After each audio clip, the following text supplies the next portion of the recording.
こんにちは、アロマデラです。前回の動画に続き、今回もシコンの寝室オイルを使って綺麗な桃色のフェイスクリームを作ります。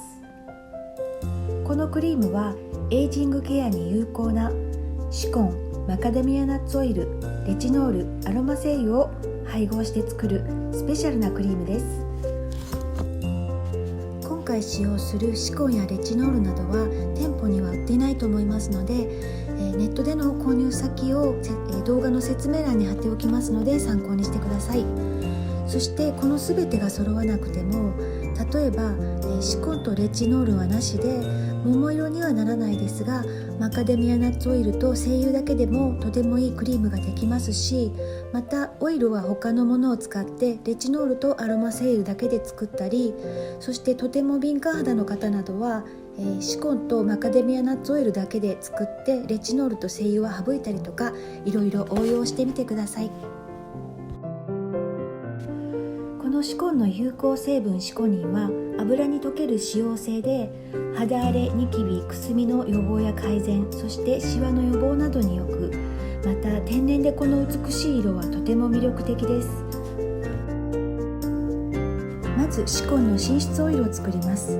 マカデミアナッツオイルに乾燥シコンを入れ、蓋をして2週間ぐらい時々振りながら置きます。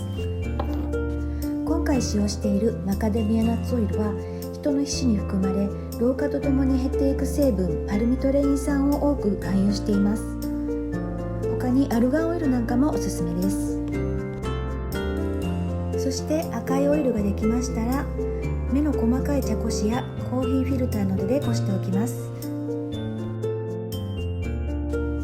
ビタミン A レチノールは日本では最近特に人気が出ていますが、多くの美容成分の中でもかなり以前から科学的に効果が認められている成分で、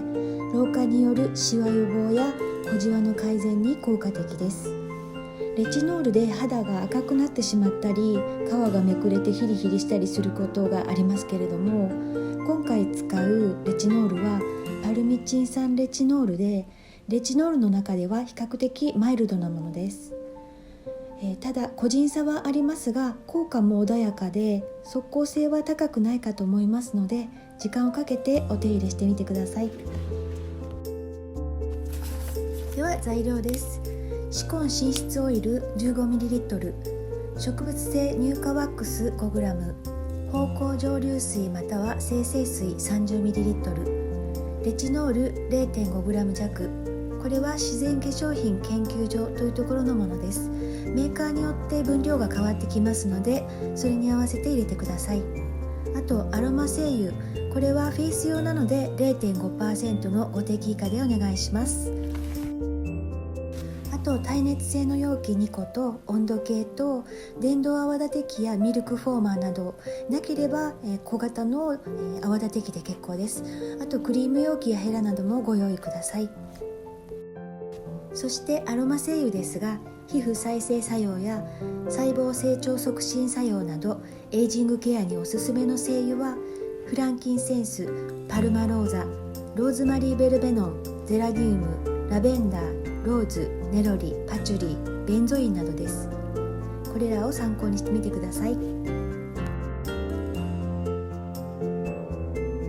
では作っていきます。今回は芳香蒸留水フラワーウォーターのネロリを使いますが、精製水でも大丈夫です。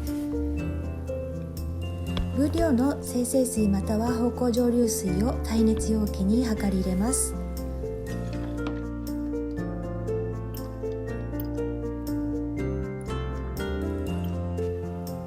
そして次に別の耐熱容器にシコンオイルと植物性乳化ワックスを合わせて入れます。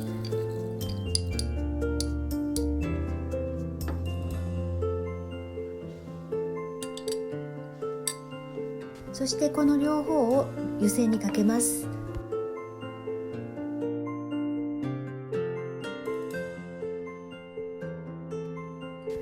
植物性乳化ワックスが完全に溶け、両方の温度が80度ぐらいになれば湯煎から下ろします。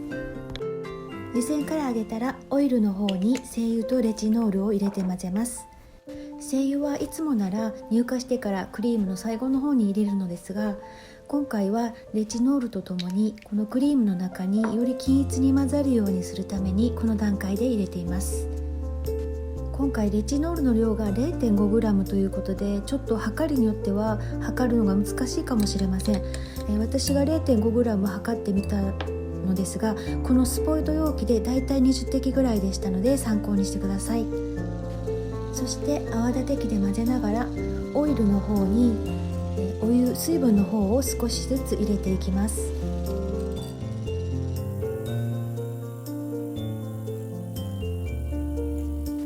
この電動泡立て器は、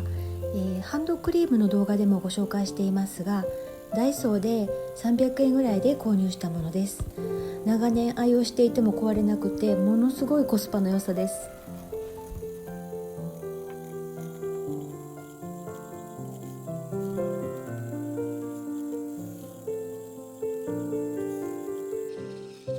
しっかりと乳化してきました。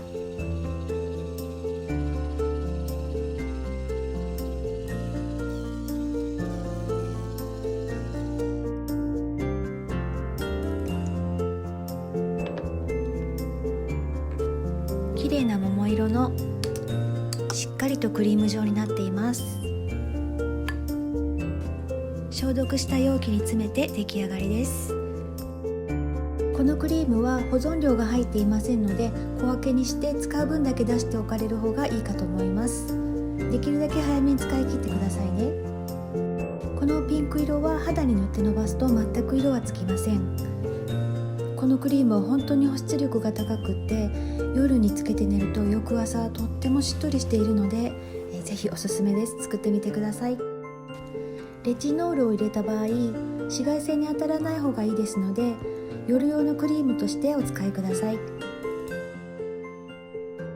お肌の弱い方はまず腕の内側などにつけてパッチテストしてみてからお顔につけてください。ご視聴いただきましてありがとうございました。